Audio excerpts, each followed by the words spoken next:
he's going to throw the ball as much as he thinks he's going to throw the ball now that Chip Kelly's on board. And I'm happy about that. More quarterback. The truth is Ryan Day has made a change philosophically, but it's none of those. You all know who wins. LSU is the drunkest fan base in the country. To start, that means we've got. And welcome into Juckonbucks on a Wednesday morning. I'm lying. It's Tuesday night. It's Tuesday night for me. It's Wednesday morning for you. Here's the deal, guys. Dillon Davis, my man from the Delaware Gazette, usually joins us on Wednesday mornings live. However, Dillon could not do that, but I really wanted to talk to Dillon because Dillon's just getting back into town from Autzen Stadium. He went up to Eugene, Oregon. He's got a lot of stories to tell. I can't wait to get his perspective. Not just on the game, but on the traveling up there. He's been to every Big Ten venue, not just as a reporter in his capacity, as a beat guy, but also as a fan traveling with his dad, something that they've done since he was 5 years old. So I really want to get his perspective on that. And normally we don't talk until Tuesday or till Wednesday morning live here on the show now. And we talk about Tuesday's press conference, but there is no press conference on Tuesday. And that's not something that they canceled. It just wasn't planned because there's a bye week. Now, my personal opinion is you should get out there as the leader of the team and let all the players hear your message publicly. Also attempt to maybe deflect some of the heat off of some of them that are getting a lot of heat from the outside because they hear that stuff. And I just think that if you are a skilled leader and orator, you can find a way to get some of that off of their back. And I think you should. I think you should as the leader. That's just my view. They chose not to do that. But Ryan Day did choose to talk to somebody. He talked at his round table, which is not obviously going to be very hard-hitting, but I do have some quotes from that. He wishes he had back the first fumble and the onside kick. Obviously, the fumble, a great play by Derek Harmon. Anybody who can rip the ball out of Quinshon Judkins' hands is a pretty bad dude, and Derek Harmon certainly is. He talked about that onside kick, and he said that, first off, props to Dan Lanning on that onside kick. Not just excellent timing and really lucky execution, but it was a really smart thing to do. You don't get that onside kick, and you're still giving the Buckeyes the ball in their territory. It's just a great time to take a shot at that. But props to the Buckeyes and Ryan Day for recognizing that, planning for it. They had practiced it all week, he said. And that's why we saw Caleb Downs come in wearing that number 48 jersey. Obviously, he can't wear number 2 because Emeka's already wearing number 2 out there on the return team. So Caleb Downs, where's that picture of that, threw on this 48 jersey. And that was Caleb that jumped up and got pegged in the leg with the ball. Now, a lot of people upset with whoever that guy was not making that play. And when you hear it's Caleb, you can kind of recognize, all right, it must have been coming really damn fast and really hard for a guy who is as excellent, smart, and instinctive of a football player as Caleb is to not be able to make that play, particularly when he was out there knowing that something like that was coming. He probably thought the odds were better letting it get past him, coming at that speed than trying to catch it. It would bounce off too fast. And that's so bang, bang. You know, how can you fault him? Really just a lucky play on Oregon's part that it hit his leg the way it did. I mean, just a lucky play. Ryan Day continued. He said he thought the Buckeyes showed really well, and I thought they did as well. They showed a lot of fight. They acquitted themselves well, and that's very clear by the way we look at how the rest of the country is perceiving the loss by Ohio State. I think that Ohio State fans as a whole are perceiving it much more harshly because we're rolling it in with all the other close losses, which when you compound that, man, it hurts. It gets old. You know what I mean? But when you're just looking at that one loss, yep, you had some breakdowns. You had some breakdowns up front that didn't get pressure. You had some breakdowns in the back and some explosive plays, 7 of them, way too many. And obviously they know that. What are they going to do to fix it? And that's what I want to talk about with Dillon. Now, this will be the last day that I'm really going to break into the nuts and bolts of this Oregon game for some time, because for me, I can't just continue to sit and and talk about the things that are irritating me, I've got to move on to the positive things. And the positive things are everything is out in front of this team. Everything we wanted at the beginning of the year is all right there. We're in a position right now that we thought we might be in. We thought we might lose that game out there. Maybe you did. I didn't, but I thought it would be very close. And it was very close and it went the wrong way. But at any rate, everything is still right there. You got Penn State coming up in just a couple of weeks. It's going to be a top 5 matchup again. And we get another chance to get a big one. And the good news is, for all Ryan Day's shortcomings in big games, one that he has owned has been Penn State. I don't feel like he gets a lot of credit for that. I also understand why he doesn't. Penn State also has a big game issue. But this one, a very big game. I will say, though, I did notice on a lot of people's so there's a lot of guys that do the analytics and stuff, and they'll spit out their top 10. And in the majority of those I saw today, Ohio State was still number 3 on everybody's top 10. And Penn State, 8, 9. They don't really believe in this team. I don't either. I think the Buckeyes will be a pretty decent favorite heading into Happy Valley. But of course, we know the environment's going to be insane, as it always is. And those games against Penn State, always really tough, entertaining games. So I love it. But you got Nebraska up next, the huge game at Penn State following, and you got Indiana out there too, who could, if they keep winning, be undefeated when you play them. So fun games ahead. Certainly some things to fix. Ryan Day says all the same thing. Team leadership is crucial. When you lose at Ohio State, you really have to stick together. And it's all right in front of us. We just need to make some adjustments. Now, when you hear that, I guess the first thing, when you lose at Ohio State, you need to stick together. Like the way he said it there kind of makes me feel bad, I guess. Like, I don't know. I mean, yeah, the pressure is immense. And I hate that they get it from all directions, and it probably sucks. It probably sucks really bad. And I hate that because they played, in my opinion, good enough to win. And I know a lot of people think that if you play and if you lose the game, you didn't play good enough to win. But I do think you played good enough to win the game because it was right there. I don't feel like it was coached good enough to win. I feel like the coaches got flat out coached by Oregon's coaches. And that doesn't mean that they will the next time around, but they did on Saturday. So anyway, without further ado, let's bring on our buddy Dillon Davis from the Delaware Gazette, get his perspective from the game in Oregon. Can you hear me? Yeah. All right, there we go. Okay, there we go. Yeah. What's up, buddy? Hey, what's going on, man? Oh, I'm trying to turn things around. I'm gonna have my talk with you, and then I've got to wash the negativity out. Yeah. I'm a little bitch when we lose. No, I get it. I feel like that's coming across, and I gotta turn it around. I get it, and we'll talk about it obviously, but look, losses in this fan base are tough just because it doesn't happen very often. That's just a fact of the matter. But the toughest part about this is that we're having the same conversations after these losses, and that's obviously what's really concerning about it and whatnot. But I get it, but man, it's not all doom and gloom. I truly look, I'm as big a Buckeye fan as you or anyone. So I speak from my heart when I say it's not all doom and gloom, man. I still think that there's so much good left in the season. I really do. Again, I understand some of the problems that continue to persist in these moments are alarming and whatnot. But when you just look at it from just, black and white, this team's going to go on and win the rest of their games this regular season and go play Oregon in the Big Ten title game. And I would love Ohio State's chances in that game on a neutral field. I really would. So, now if that actually happens or doesn't happen, we're having a different conversation. And I totally agree with everybody that wow, it's beyond time for changes in this program. But what I think is going to happen is Ohio State's going to go play in the Big Ten title, and I'm going to feel great about their chances in that game. I mean, if they win it, they're going to go be a top 4 seed in the playoffs. So that's what I think is going to happen. But, I can't wait to get this out of you. All right, we'll save that for the end. Yeah. All right, let's roll. And joining us now, back from his big trip out to Oregon, our buddy Dillon Davis from the Delaware Gazette. Dillon, welcome home. How was the trip, buddy?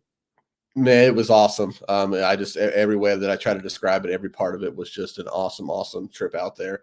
From the scenery out there to the environment in Austin, just a remarkable atmosphere for the game. It was everything I thought it would be. It's been on my bucket list of stadiums. I've been fortunate enough to cross a lot off, and Austin was, probably at the top of that list. And it was everything I thought it would be, maybe even more, honestly. It was just a remarkable trip out there. I'm so glad I made it. So, I know everybody I've talked to who made the trip was, whether it be Buckeye fans or other people on the beat, were just thrilled that they were able to go out there and experience that. So it was one for the ages for sure. And the game matched the atmosphere as well. So to make it even better.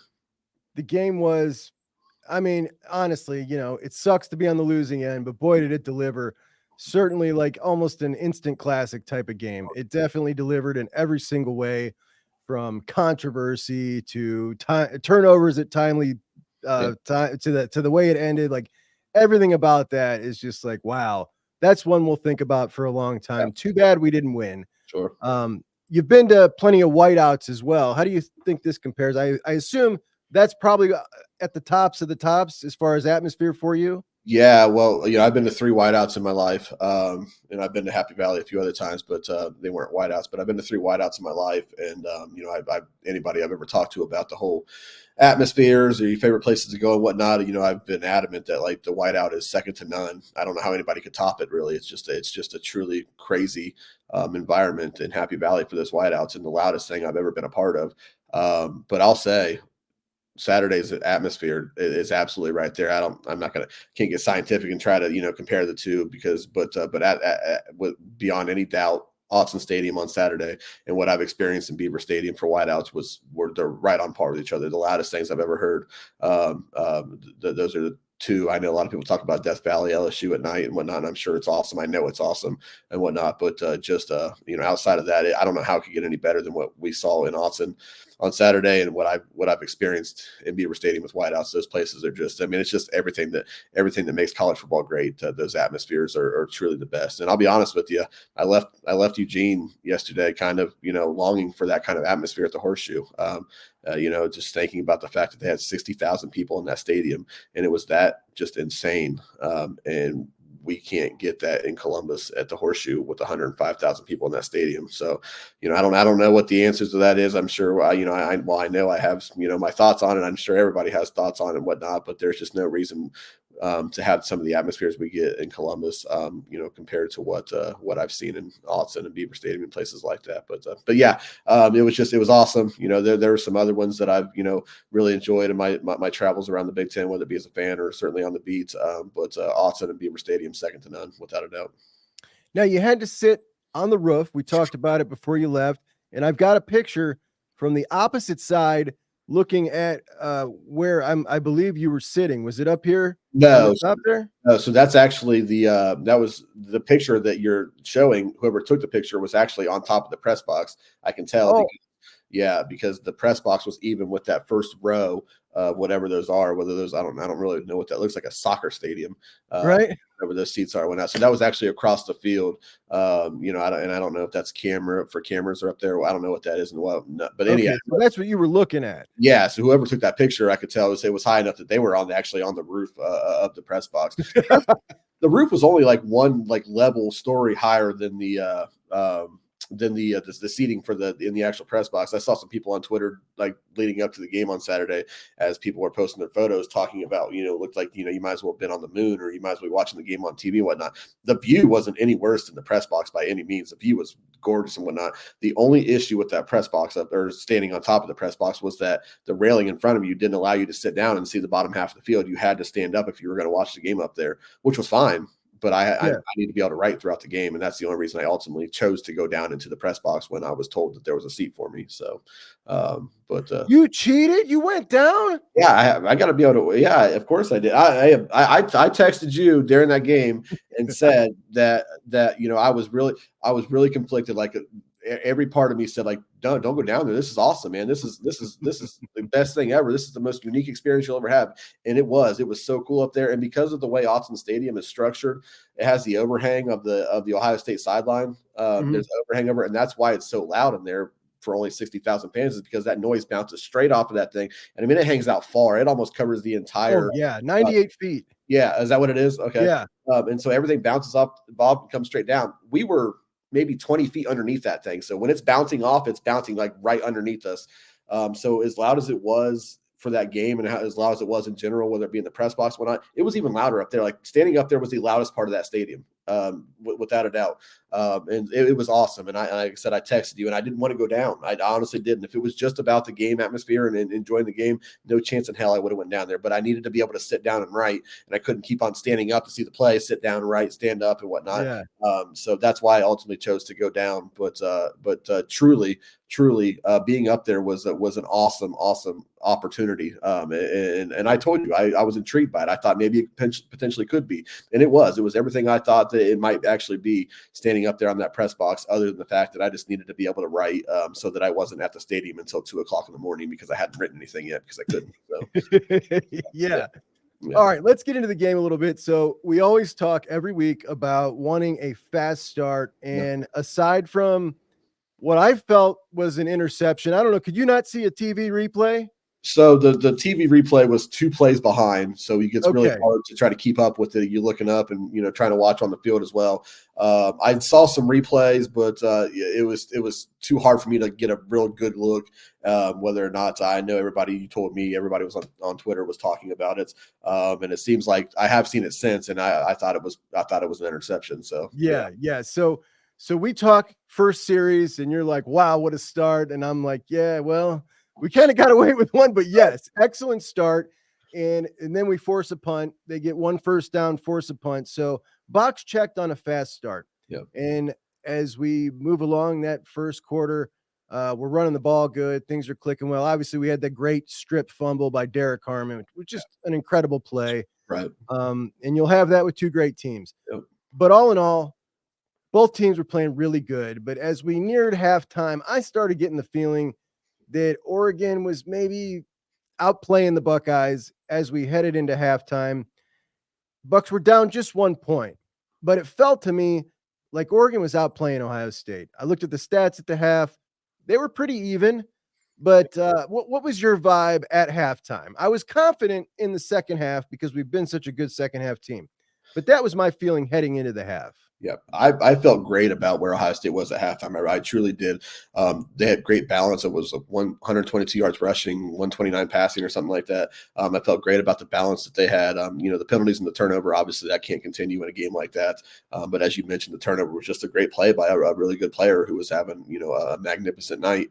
And guys are going to make plays on both sides in those games. So you just have to, now obviously it hurt the position on the field because it really gave a lot of life to Oregon when it looked like Ohio State had a chance to potentially, step on their throats early. So yeah, shake it off. I felt really good. I really did. The defense came up 4 plays of at least 28 yards, which was alarming. But again, to your point about, the way they played in the second half, I really thought they would get that corrected and play better in the second half. And so more for me taking away, my thoughts at halftime was how well the offense played. And, the way Ohio State started that game. And then also after Oregon got the touchdown, and then I forget, they missed the field goal, and then the offense went down and scored again to take a 14-6 lead. And those 2 things really told me, like, Ohio State's offense came to play. Like this, they were ready to play. They were going to be able to move the football all night, and that for me going into halftime was like, okay, Ohio State's offense is going to be able to move the ball and score points tonight, and I trust the defense to get stuff figured out after halftime. And I really felt like Ohio State would eventually, take control of that game. Obviously, we know that didn't happen defensively. Offensively, they continued to make the plays they needed to, but at halftime, I felt really good just because I felt like the offense is here. Will Howard's playing well. He's not rattled by the situation at all. They're running the football, which again I know didn't continue in the second half. But I just felt great about where Ohio State was at offensively at halftime and trusting the defense to get things figured out. So I felt really good about it. We got the big Josh Simmons injury, which you texted earlier today was a bigger loss than the loss out there, and it 100% was. The loss at Oregon doesn't kill the season. In fact, everything's right in front of you still. The loss to Josh Simmons puts you in a spot for sure, man. You're going from a first rounder to now scrambling. Yeah. I don't know what the plan is. I don't know if Zen Mahalski's going to end up ultimately being the guy or if they're going to try to pivot to get their 5 best out there. What's your best idea as to what they're going to end up doing there? Well, I haven't had a chance yet with the crazy long well, crazy in a lot of ways, travel day on Sunday, and then just being busy trying to get back in the flow of things in the work week today. I haven't had a chance to go back and actually watch the game, but it seemed from the naked eye like Zen held his own when he came into the game. And maybe that's not true at all, but I do know that in a pinch like that, in that situation, the confidence that they had to put Zen in the game tells me that like he's going to get every chance to take that job over moving forward. Behind him is what we know about Ohio State's tackle depth. It's bad. It's bad. Yeah. This just brings the whole recruiting question all the way back to the forefront. Just when we And talk. that's just it, Yeah. And I hate, well, I don't hate to, because everything comes back to recruiting in college football. They call it the lifeblood of college football for a reason. It is. And so many things, so many problems your team might have, you can trace back to the recruiting issues. And here we are with Ohio State in the tackle situation. So I'm sure Zen's going to get every chance to be that guy moving forward. Now, how he plays and, what's behind him, that's a whole different conversation. But, at least going into that Nebraska game, Zen's going to be that guy. And we'll see how he plays. Okay. So, yeah, I wasn't sure if, there was a lot of different scenarios floated. Some people thinking maybe Donovan might get moved over. Before that, I saw potentially moving Tegra maybe to right tackle and switching Fryer to left, or a situation like that where you can bring Austin up into right guard. And, maybe that's the backup plan if things don't work out with Zed. But yeah, I think that's one scenario where like I could buy into that may be happening right there. But I would be surprised if they went to that first without giving Zen a chance to prove that he belongs on the field and he can play at this level. I would be surprised if that happened first. But I think that's the other scenario where that could ultimately happen, because we know Tager obviously can play tackle, at least in general. And then we've seen Austin Searveld play well at right guard. So I think that's the other situation where that could potentially happen. But again, I would be surprised if they didn't give Zen a chance to go play. So, all right. So come out the second half, and Oregon is running some tempo. I think that the defensive line is getting pretty gassed, and I didn't even really fully notice how much they were getting gassed until I watched the all 22 and was really slowing down and concentrating. There was just a lot of plays where they just weren't, either they were on their knees or they were standing straight up. And we go back to what we talked about in the offseason and playing depth. And it seemed to me like at the time we both kind of said, well, they can say that now, but old habits die hard. And when we look at the depth, and I got it written down here, Dillon, the point is I can't find it, but they just didn't. They just didn't. No. We're talking like 11 snaps for Caden McDonald versus 50 to 60 for the big dogs. And not just him, but maybe I think 11 for Caden Curry, 17 for Kenyatta, which was the high for the second guy. And I just feel like a fresh Kenyatta or Caden Curry is always going to yield you better results than a tuckered out 50% effort from a large man who can't give you his max. And this is what I was afraid of when they were talking about playing that depth, is that they would revert back to this. Yeah, look, out of all of that you just said, K-Mac only getting 11, K McDonald's only getting 11 snaps is just criminal. That's insane to me. That's wild to me for everything that we've seen out of Caden McDonald and on the field and what we've heard about him and all those things. How does that guy only get 11? I mean, if Ohio State wasn't so good with their two starting tackles, Caden McDonald would be a starter at Ohio State, no question about it, and be like an asset to your defense. How does that guy only get 11 snaps in a game is just wild to me. And then adding in what we talked about, or what you mentioned about these guys getting gassed, and they were clearly gassed in the second half. I don't need to see go back and watch the game to know that they were getting worn down. And it only underscores it when you tell me, how many snaps or how few snaps these other guys got. So that's criminal to me. I don't understand that at all. As we talk about this more, and surely I don't need to tell anybody that there are a lot of things about this defense that I don't understand, it's hard to, even kind of speculate on an answer to. And that's one I don't understand it. Even if depth on your defensive line is not good, like teams play more than that, more depth than that all the time in these big games. Like you have to, especially against that kind of tempo like that. Yeah, against that kind of Oregon offense. Like teams play depth all the time because you have to. So not only did they not play depth, but they have the depth to do it. Like we've seen that. I mean, if we're misunderstanding the depth situation that they have at defensive line, then okay, fine. I doubt that if for whatever reason they don't feel as good about their depth as I thought they did, or I think that they should, fine. But even still, it's not bad depth. I know that it's above average depth for sure, and they wouldn't play it on Saturday. I have no idea. I don't have an answer for you. I can't speculate as to why that is. It blows my mind, certainly. But yeah, I don't understand it. Despite a lot of not so great things, we saw a lot of great things. Trey was running the ball great in the first half, and then they kind of shut the run down in the second half. I think you only had 21 total net yards, and that counts, Will Howard, which they always count the negative yards. I don't know, when are they going to do away with this in college football? Can we just get the real rushing yards, for Christ's sake? This drives me nuts. So Trey played great, I thought. Will Howard was, I think for me, my confidence in Will Howard is at the max, because I feel like he absolutely played to his ceiling. And now that I've seen it on a big stage outside of the very last bit of the game, which we'll discuss, I now feel confident that what he can provide can be enough. That's the way I feel about it.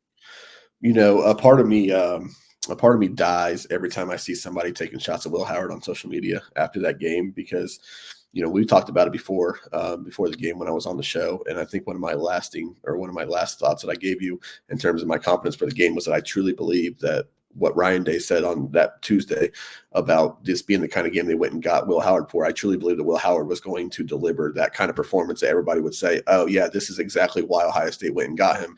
This is why he was the perfect fit for Ohio State's offense and what they wanted to do this year. And he did it. He did it. He did it. I mean, every turn, just about every turn, he delivered plays that everybody questioned if he could do leading up. Everybody wondered if he could be that guy. He made the plays with his legs. Maybe they weren't always, they weren't big hitter runs, but the touchdown to Jeremiah Smith was all Will Howard. It was all Will Howard making a play, play alive. Great play. So, we saw the asset that he has with his feet, added another rushing touchdown, obviously, and then throw after throw. Not that he was making, the biggest, hardest throws and whatnot, but just delivering in the passing game time and time again. He did everything that the guy had to do to go win a major football game on the road, and maybe the toughest environment you'll ever play in college football against the number 3 team in the country.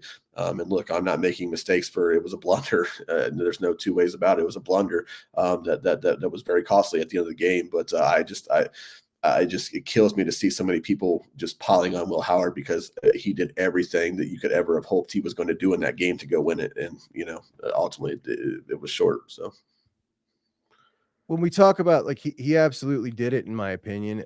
Jeremiah caught that ball at the 18-yard line. That penalty doesn't happen and you end up kicking from there. Right. That's it. He delivered it. When that ball hit Jeremiah right there, to me, that virtuoso performance wasn't perfect, but damn near close. Now, I got on the post-game show, and immediately on the post-game show, I was talking to Chris. And obviously, when you're pissed off and you lose, the first thing you talk about is the thing that is irritating you the most about the game. The very first thing out of his mouth was Will Howard. So I had to say, all right, I got to try to understand this, because there's a lot of people that feel like that. And his issue, and I've talked to him several times since then, is he just feels like you're losing a whole lot of what you can potentially do with a guy who can throw the ball downfield, and the long ball to Jeremiah that he had to come back for.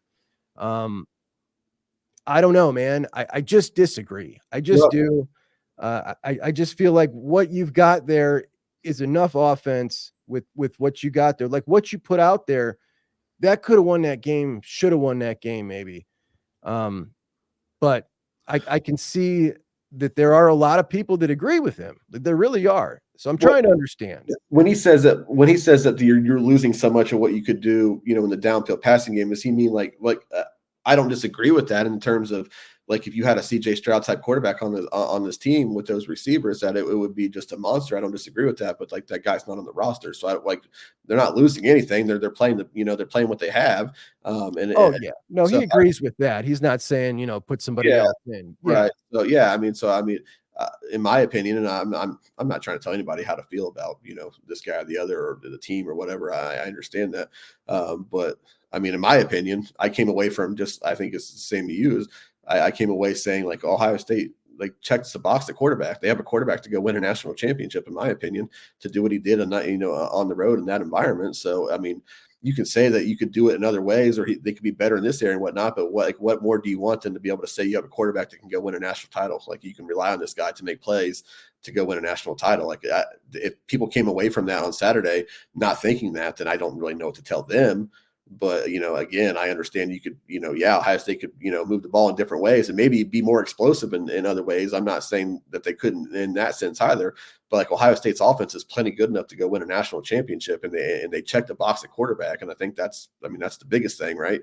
It might not be the most Ryan Day like or what we've grown accustomed to in these offenses, but they check the box at quarterback, and maybe we weren't sure about that leading into Saturday, but I sure as hell am sure about that now. And I guess that's all I wanted to know, and not all I wanted to know, but that's one of the biggest things I wanted to know coming out of the game was does Ohio State have a quarterback that can do this? Can he lead Ohio State to a national championship? I feel great about that now, but this is why I find it to be so interesting, because he knows football really well. Yeah, I know. We we came away with diametrically opposed views of that, and I think it's like, yeah, man, this guy's got an interesting game. If people that know football can come away with just totally different viewpoints on it. But at any rate, it's my show. I get to feel good about it. Right. Yeah. Anyway, so you get to the end of the game stuff, and all off season, I have obviously I started the show. It's my first season with the show, and all off season meeting opposing fan bases and telling us that Ohio State can't win the big one and Ryan Day chokes at the end, et cetera, et cetera. My retort to that was, no, he's given up play calling. His face is not going to be buried in a play sheet. Now all he's got to do is be the general. And dagnammit, if he didn't fail again at it, buddy. I couldn't believe it. I just couldn't believe it. I still can't believe it. I would very much like, for a lot of reasons, for them to get up on their normal Tuesday press conference and walk us through the game plan, the things that went right, the things that went wrong, answer a couple of questions, and maybe let us understand what went down, as well as send a message to their team publicly. I think that's always a good thing as a leader when you take a loss. I think this is a real miss I think this is a real miss by everybody involved to slough this off, because now what you've got, Dillon, is next week you go into Nebraska. We're obviously going to talk about Nebraska as well. And you're going to get 20 minutes before they cut you off. And I guarantee every one of you is going to talk about Oregon. And I want you to, like you all want to, I'm sure. And nobody, we don't get to hear a damn lick about the actual game we got coming up Saturday before they say last question. And it just ticks me off, man. I get it.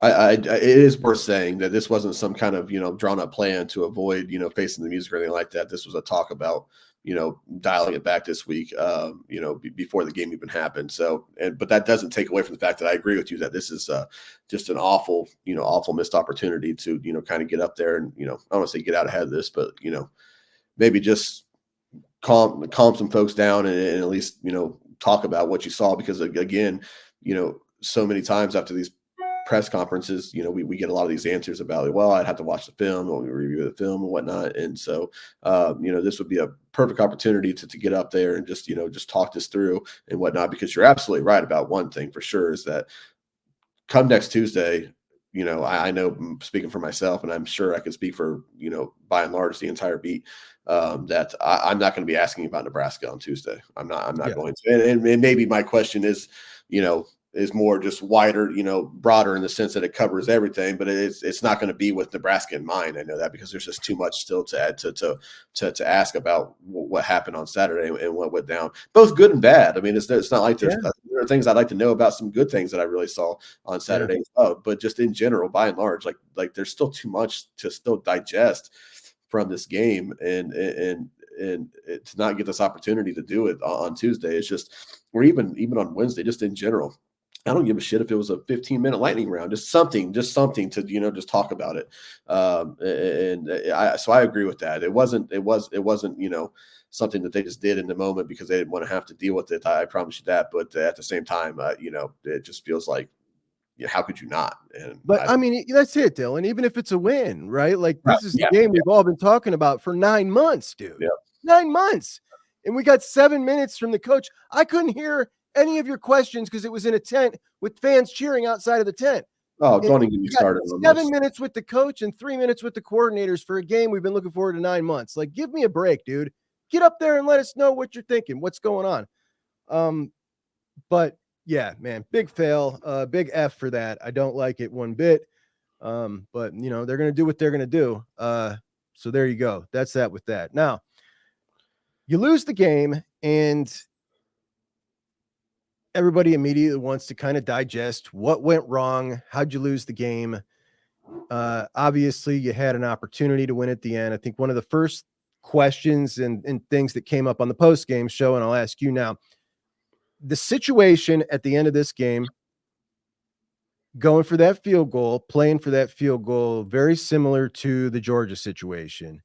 And that situation, I was absolutely furious that they did not try to get more yards for a college kicker. When I do not trust a college kicker, honestly, even anything outside of 42, 43 yards in that situation might as well be a 55-yarder for an NFL guy. Like, that's the way it feels to me. Even a 35-yarder in that situation is incredibly dicey with a college kicker. We've seen it over and over throughout the years, guys choke in that situation at the college level. So I crushed them after the Georgia game for not making a more aggressive attempt to get some more yards. So this time they do.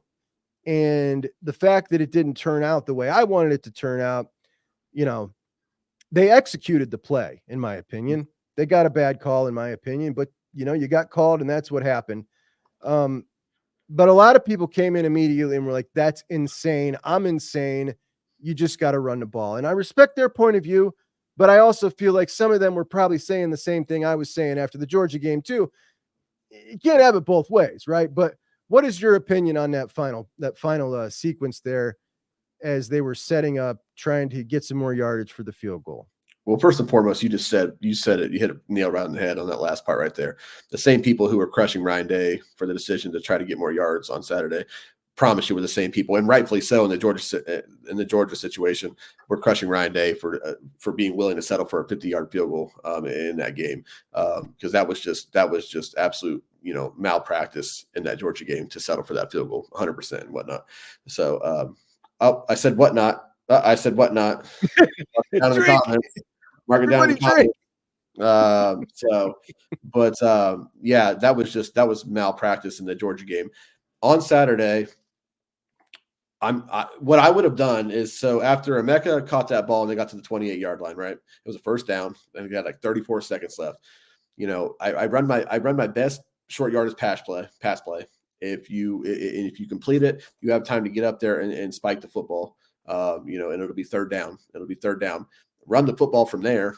You have your timeout and kick the field goal on fourth down. If you do all that, you're looking at it was already at the 28, so you're looking at a 46. So say you got 6 yards out of all that, you're looking at a 40-yard field goal. You absolutely just live with a 40-yard field goal. I agree with you that nobody should ever trust a college kicker. I totally agree with that. But at the end of the day, like, you can live with kicking a 40-yard field goal, make or miss, to with the game on the line. You would. So Absolutely. That's how I would handle that situation. They threw the football, and it was incomplete. At that point, after they threw the football, I probably would have ran the football at that point. And again, it was at the 28-yard line. So if you get, say you get 2 yards on it, 26-yard line, now you're dealing with a 44-yard field goal. Again, not I don't know what the percentage on 44 yarders are in college football, but I'm sure it's not a huge success rate. But at the end of the day, again, for how that game went and the atmosphere that you're in and the environment you're in, 2 versus 3, can you walk away from the field saying that we had a 44-yard field goal to win the football game? Like, I feel as a coaching staff, like you could. So Yeah, I agree. I don't have any issue whatsoever with the way they handled that at all. At the end of the day, Jeremiah Smith got called for an offensive pass interference call that I hate the call? No. Do I like the call? Also no.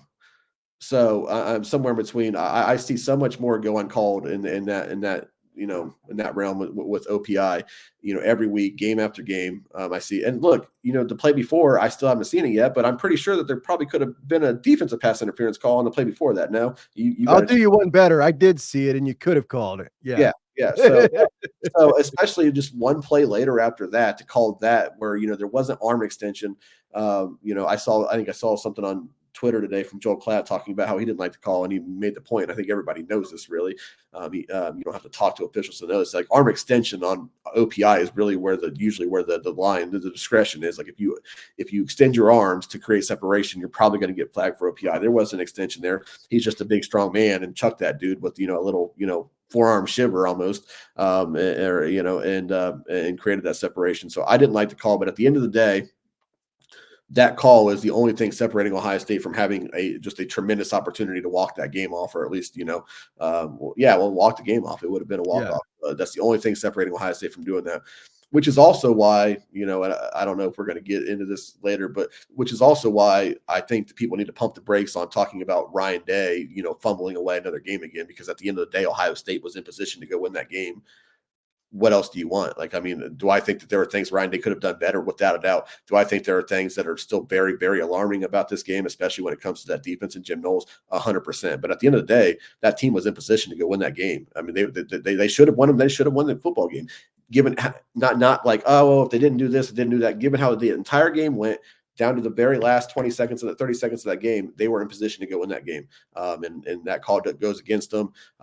Even still after that, Will Howard, if he just pulls up the slide 2 yards earlier, a half a second before, he did, they're probably going to get awarded that timeout. And then you still have what at that point, I don't know how long it would have been, but a makeable kick, absolutely a makeable kick to go win that game. So, I didn't like the call. I didn't hate it either. I understood the call. It definitely, was a big part of why he was able to make the play. But at the same time, I just didn't think that it was excessive. And after the way the play before that went, I don't know how you throw that flag or the other one. I mean, my stance on that call is, without even getting into anything of what I thought of the actual call, is I watch a lot of college football. I see offensive pass interference called so rarely, just as a call in general, that to call it in a moment like that, unless this guy got thrown on his ass, like, to me, it just doesn't make any sense. If I'm an official, like, you set the precedent for things like that early in the game, how you're going to officiate everything. You set it throughout the first and second quarter. And if you're letting that kind of physical play go, which they were, those guys were brawling all night out there. Yeah. I just want to add, because to your point, because I think it's a good point. It always drives me crazy when people talk about not being able to make that call in that situation, because I say to that bull crap, like, a foul is a foul is a foul. I've never, whether it's basketball, football, whatever the case may be, I have never been, in agreement with people that, like, oh, well, in this situation with the game on the line, you just can't call that. No, absolutely. If it's a foul, you call it. If it's a hold, you call it. I don't agree with that at all. But you're right about, you set the tone for the game by the way you called it for 4 quarters, almost the entire 4 quarters up to that point. And in that sense, don't go away from it now. It's the same when in baseball with an umpire in a strike zone. Like, it might be a bad strike zone, but both dugouts are just looking for you to be consistent in that bad strike zone. So at least they know what it is. So I don't ever want to hear people say, well, you can't call that in that spot. No, yes, you can. And you better call it in that spot. But the way you called it, the entire game for 4 quarters now, better also be the way you called that in the final 30 seconds of a football game, for sure. And I don't think that was the case at all. All right. So let's get to, obviously, the biggest, the glaring issue to me, most people, is you gave up all the explosive plays. These coaches get done talking about these games. It's literally the first thing they always talk about. is explosive plays. It was the first thing Dan Lanning said in his press conference. We held them to limited their explosive plays. They always talk about explosive plays, and we had explosive against us after explosive after explosive. Obviously, Denzel had a rough night. I think that the biggest issue was really the lack of a true pass rush or any.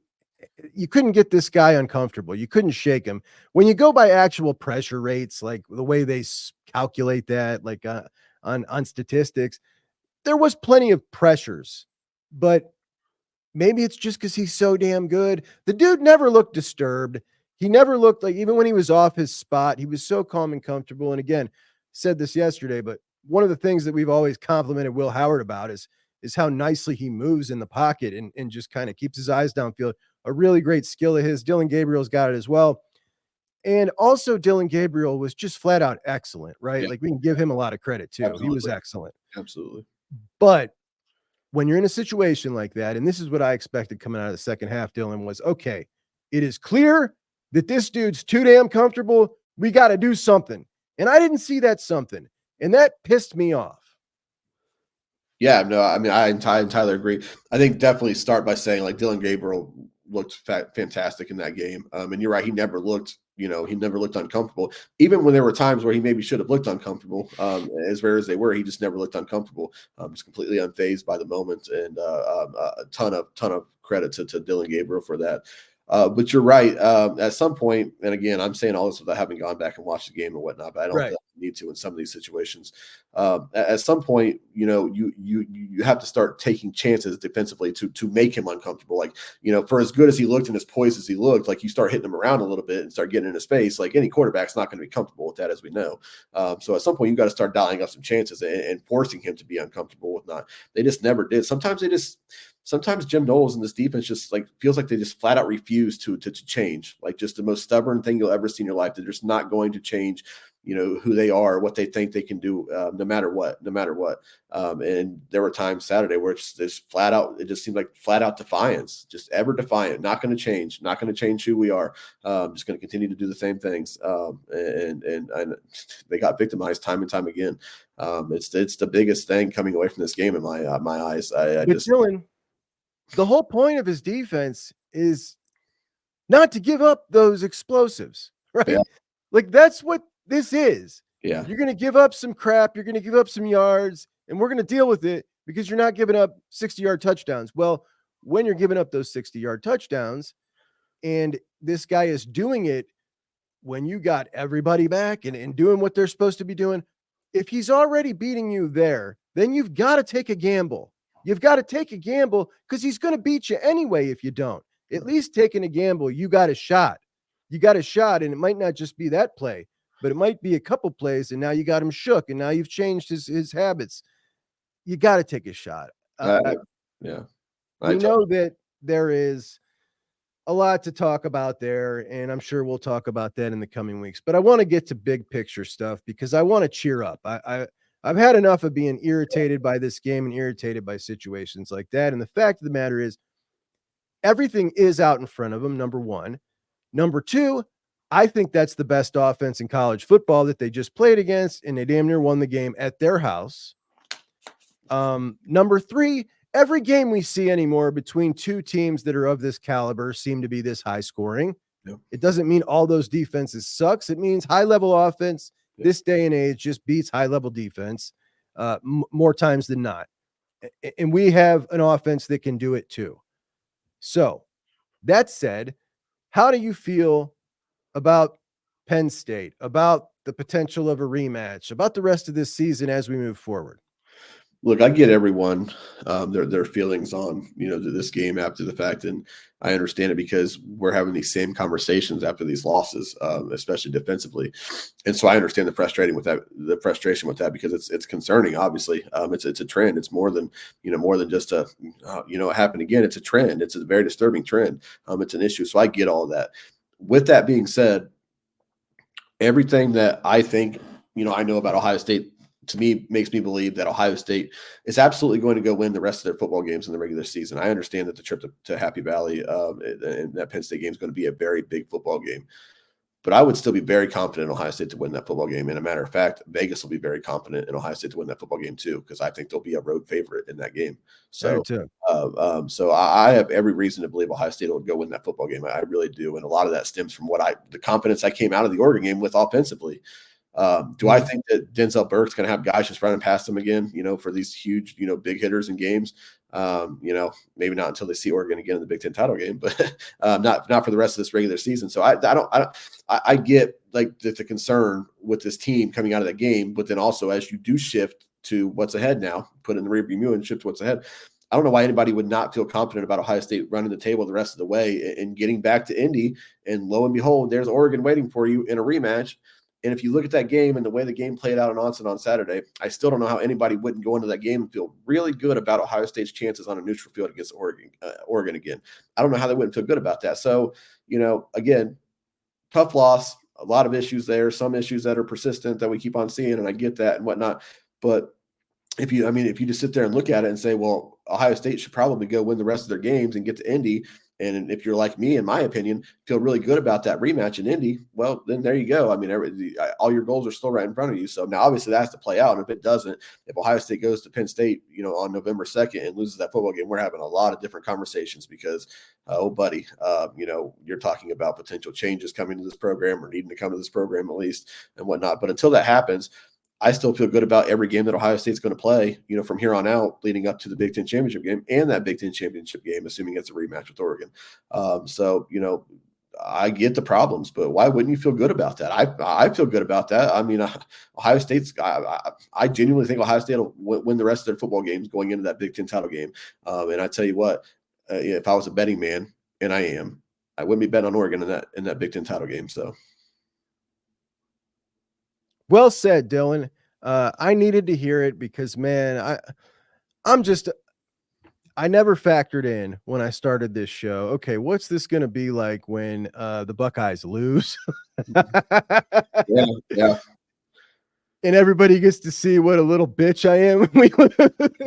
Well, look, when Ohio State loses, there's blood in the water, and Ohio State fans themselves and everybody else in the country, they're sharks, man. It's a feeding frenzy when Ohio State loses, and I get that. You knew that, but I'm sure it's probably different when you have to deal with it. Trying to do a show, so hopefully you don't have to get too used to it, but it won't be the last time if you do this for a while. I will say this though, Dillon, and I hate to feel this way because I know, like you said, you damn near won that game, probably should have won that game, and then we're having a different conversation. But the fact is you didn't, and I have made excuse after not excuse. I don't even want to call it excuse, but I have you can take every one of Ryan Day's losses damn near in a big game and give a decent defense of, look, man, I get it. He lost, but nobody was beating that Bama team, or who knows what was up with Michigan that really cost him the game, or his quarterback's trash and he threw a shitty interception. What you can say something that's kind of valid and make you feel better about every one of those games. And I'm starting to be concerned that maybe as someone who has defended all those and just thought, look, anybody could have lost these. It's just a matter of circumstance that he has lost this many. And this is not something that is just inherently an issue with him as a coach. At some point, it's got to change, dude. It's just got to. And I'm starting to get shook, right? Like I'm starting to feel like, man, maybe I've just been wrong all this time. So I guess I'm at the most tentative spot I've ever been with him. Except I'll say after that Missouri game, but that was more out of anger because of what they did with the offensive line. That was an anger thing for me because I felt like you got a bunch of players on that Ohio State team that are playing like Cade Stover, who shouldn't even be playing if you're not going to play to coach to win the game. And I don't feel they did. So that was more an anger thing. But the other big games that they've lost, I've not ever felt like this, quite like I feel today, where I'm just starting to second guess. Do I really believe in this guy? And am I making a fool out of myself for like saying that in front of everybody? Like I believe in this dude. I don't know, man. It's been a real dicey couple of days for me when it comes to that argument, which I think is a separate argument from the Oregon game argument. Right. I get it. I get it. I've been a Ryan Day defender, if you will, for throughout the years. To a degree, there are certain times where I just think you can't defend it. I see a lot of people talking about making the moves and whatnot, and I would never be the person to be like, well, who else are you going to get in that situation? It's Ohio It's State. such a dumb argument, Right, dude. right. Mike Elko's got Right. Texas A&M ranked in the Yeah, top 15. Right. But with that being said, and I understand it's maddening because of just how many times Ohio State's been on the precipice of breaking through and winning games and potentially championships. So I get that and whatnot, but the fact that Ohio State has been on the precipice, like we're talking about one play time and time again, and Ryan Day's obviously been one play. It's not a guarantee that you're going to get back. Like just that you go get a coach and you just plug him in and you'll get back to that one play away, and then the team will make those plays, and all of a sudden you have the result you want to. So I know nobody really wants to hear it, and I understand that it's maddening and it's getting old talking about being one play away and never making that one play. Wholeheartedly understand that and agree with that. But at the same time, there's something to be said. Don't sit here and act like there's not something to be said for always being, within a play of winning these major games and what they would mean, in terms of legacies and things like that. So again, at some point you got to make the one play. At some point you have to make the one play. And if you don't make the one play, there will be consequences for it. We know that. And I'm not saying that there shouldn't be. Rightfully so, there will be consequences for that. But don't sit here and act like I don't want anybody to tell me like that there isn't a lot to be said for being within one play time and time again in these games against the best of the best. Like that's all you could ask for. And one other thing I would say with that is that let's not take ownership away from some of the players and whatnot too, because players have to make plays. If and again, I understand that I want to preface this by saying I understand that there are issues, and we could go through each game and the issues that we have, the legitimate issues with the coaching staff and Ryan Day and all that whatnot. But if Justin delivers that ball, or if Chris Olave didn't break off his route against Clemson in the 19 Fiesta Bowl, it's a winner, and you're going to play in a national championship. If I don't want to say if Noah Ruggles makes the kick, because I'm not going to put that on him, because again, like you said, college kickers and whatnot. But if they pick up 5 more yards in that football game, and win the football game, they're going to go win a national championship. If Will Howard gets down in time, they have a chance to go win that game last night. There's just so many times where I agree that you could pick a handful of things from a game and say yeah, that's not very good coaching from Ryan Day or Jim Knowles and whatnot. But at the end of the day, all those games that came down to one play, I can promise you, I could look at players not making plays in those games far easier than I could look at coaching decisions and say, well, if they made that play, then they win the football game. So it's a tough spot to be in. It's just maddening. It really is, like I said, because it's such a wow. I mean, how much better could you have it? Not much better. You couldn't have it much better, from where Ohio State's at right now. And at the same time, it's just it feels like it's the worst place to be in ever. It's like you're in purgatory. You're stuck between being very good and being elite, and you're just somewhere stuck in the middle of that. And so I get people's frustrations and whatnot, but just be careful in assuming that just you plug somebody else in and you get back to being within a play of winning these games again, because that's far from guaranteed. So without a doubt, which is something I've always said. There is a whole lot of joy that you get and I get from having our team in the mix every single year. That's a great place to be. But at some point, man, and we better beat Penn State and beat them healthy. I think we will. I'll add one more thing. That's the point. And I understand this is tough to hear or talk about now. It's still kind of in the, in the immediate aftermath of losing that game and whatnot. But the way I looked at this with Ryan Day, and I came into the season saying, like most people, this is a massive season for Ryan Day. It's now or never for Ryan Day. I mean, Jim Knowles for that matter as well. The way I came into the season looking at it was this is a season-long trial for this coaching staff. And at this juncture, the prosecution just has presented some damning evidence against that coaching staff and whatnot, but the defense still has the last say in it. All right, and the season's not over, and the defense still has a chance, to state their case as well. And going back to what I said, I still feel great about where Ohio State's at because of how much I learned about their offense in the biggest moment on Saturday. And I do believe that they'll be better defensively. So the defense still gets a chance to state their case. Now we will ultimately render a verdict on this coaching staff at the end of the season, which is what I always thought would happen anyways.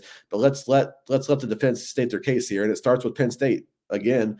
the jury won't need to hear anything else if they go lose at Penn State. The verdict will already be, turned in, and rightfully so. I get that.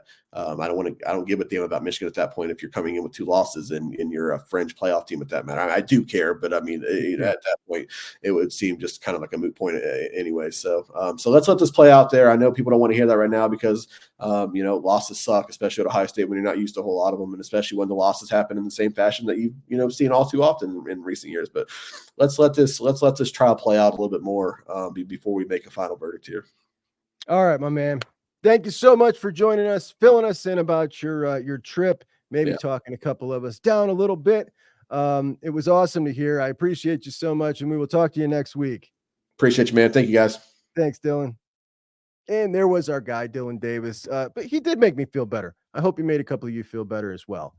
And that is our show today. I am glad you guys joined me today on a Tuesday. Sorry. We will be back on Wednesday, usually talking about our press conference. Not tomorrow. We'll have to think of something different to talk about, but I'll be there with you 9:30 in the morning, and I will see you then. Juckonbucks out.